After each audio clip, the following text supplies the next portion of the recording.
KGസിന്റെ ഇപ്പോഴത്തെ കീപ്പില്ലേ, ആൻസി വർഗീസ്, അവളെ കാണാനാ. അതെ, നിങ്ങൾ പറഞ്ഞ ഈ കീപ്പ് ഇവിടില്ല. പിന്നെ നിങ്ങൾ പറഞ്ഞ ആൻസി, അതായത് ആൻസി വർഗീസ്, അവരെ ഞാനിവിടെ കീപ്പ് ചെയ്തിട്ടുണ്ട്. ഞാൻ അവരുടെ അഡ്വക്കേറ്റാണ്, അവരെൻ്റെ ക്ലൈൻറ്റും. എന്നെ സംബന്ധിച്ച് നിങ്ങൾ, അതായത് അനന്തകൃഷ്ണൻ, എൻ്റെ ക്ലൈൻറ്റിൻ്റെ ഒപ്പോണൻ്റാ. നിങ്ങൾ വന്നത് എൻ്റെ ക്ലൈൻറ്റിനെ കാണാനാണോ? എടോ, ഇതുപോലുള്ള വക്കീലന്മാര് ഇതുപോലുള്ള അഭിസാരികളെ ക്ലയന്റായിട്ട് വെക്കും. അതിന് ഞങ്ങൾ വിളിക്കുന്ന പേരാണ് കീപ്പ്.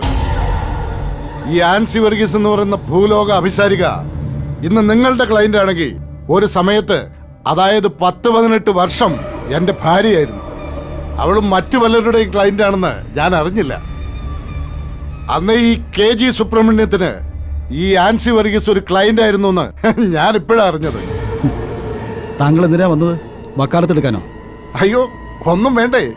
എൻ്റെ വീട്ടിലെ നിങ്ങളുടെ ക്ലയന്റ് കടന്നു വന്ന് എൻ്റെ 2 കുട്ടികളെ കടത്തിക്കൊണ്ട് വന്നു. സാറിന്റെ നിർദ്ദേശം അനുസരിച്ചാണ് അവൾ വിളിച്ചോണ്ട് പോകുന്നതെന്ന് ഞാൻ അറിഞ്ഞു. ഞാൻ എൻ്റെ കുഞ്ഞുങ്ങളെ കൊണ്ടുപോകാൻ വന്നതാ. അവരെവിടെ ഉള്ളത്? ഏയ് നോ, ഇതെന്റെ ഓഫീസാ. ഇവിടെ എൻ്റെ അനുവാദം ഇല്ലാതെ ആർക്കും ഈ പടി കയറാൻ പറ്റില്ല. ആൻസി വർഗീസ് അവരുടെ കുട്ടികളുമായിട്ട് എന്നെ കാണാൻ വന്നു. ഞാനിപ്പോൾ അവർക്ക് അഭയം കൊടുത്തിരിക്കുക. എൻ്റെ സംരക്ഷണയിലിരിക്കുന്ന ആൻസി വർഗീസിനെയും കുഞ്ഞുങ്ങളെയും ഇവിടുന്ന് വിളിച്ചോണ്ട് പോകാനാണെന്നുണ്ടെങ്കിൽ അവരുടെ അനുവാദം വേണം.